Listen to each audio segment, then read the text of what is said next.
4 tahun adalah waktu yang cukup untuk meninggalkan jejak dalam hidup seseorang. Bagi saya, Aruna, 4 tahun itu mengingatkan saya pada 2 remaja yang tumbuh besar di rumah ini.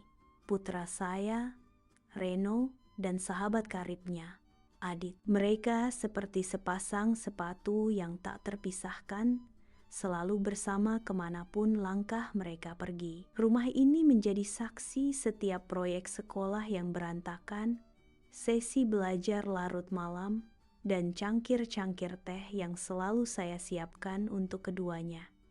Saya menyayangi Adit seolah ia adalah putra kedua yang tidak pernah saya miliki. Ia berbeda dari Reno. Reno cepat, meledak-ledak. Adit tenang, sabar, dan matanya selalu memancarkan kedewasaan yang tak biasa. Ia selalu memastikan Reno makan tepat waktu, bahkan lebih perhatian dari saya sendiri. Kehadirannya seperti jangkar yang menahan badai kenakalan Reno. Namun hidup berjalan terus. Reno diterima di universitas impiannya di Jawa Tengah. Adit hanya bisa tersenyum sambil menyembunyikan kecewa. Masalah ekonomi keluarga membuatnya harus menunda kuliah. Beberapa bulan kemudian, suami saya, Bara, dipindah tugaskan ke pulau jauh di Indonesia Timur. Ia pergi dalam waktu singkat, meninggalkan saya di rumah yang mendadak terasa terlalu besar dan terlalu sepi. Komunikasi kami jarang, kadang ia hanya menelepon sebentar sebelum tertidur kelelahan. Suatu sore ketika saya sedang menyiram tanaman, pesan masuk dari Adit. Ia bilang ia mendengar kabar kepindahan Bara dari Reno. Kami mengobrol sedikit. Dari sana, saya tahu ia kini bekerja penuh waktu sebagai pengemudi ojek online untuk membantu keluarganya. Hati saya terasa seperti dicubit. Anak itu pintar, bahkan lebih pintar dari Reno. Sayang potensinya terhambat. Hari-hari berlalu, rasa sepi makin kuat. Akhirnya saya memutuskan pergi ke toko buku untuk sekadar menghirup udara luar. Saya memesan ojek online ketika motor berhenti di depan pagar dan pengemudinya membuka helm saya terpaku. Di depan saya berdiri Adit dengan jaket hijau lusuh dan senyum canggung. Ia tampak lebih dewasa, bahunya lebih lebar, wajahnya lebih tegas. Beban hidup telah membentuknya. Di perjalanan menuju toko buku, kami bicara pelan. Saya lebih banyak mendengar, dan lewat pantulan kaca spion, saya melihat sosok pria muda yang jauh lebih matang dari usianya. Ketika sampai di tujuan, saya memberinya uang lebih.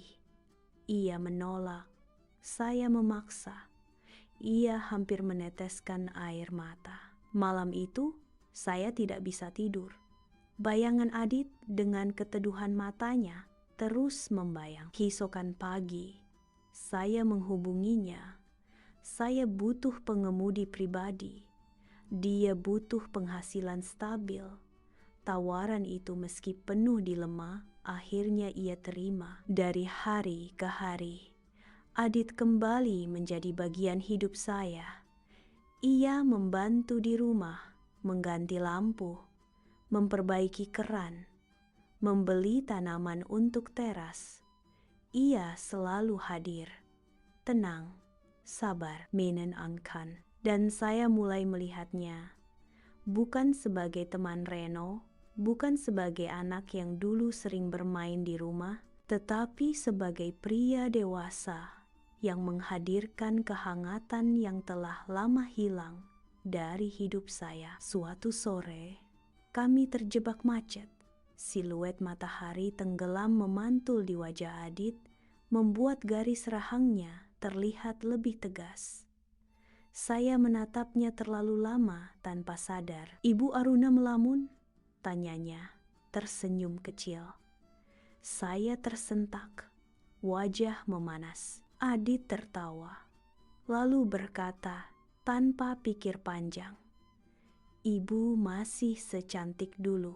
Pujian itu seperti menghantam dada. Manis tapi berbahaya. Hari demi hari, batasan mulai kabur.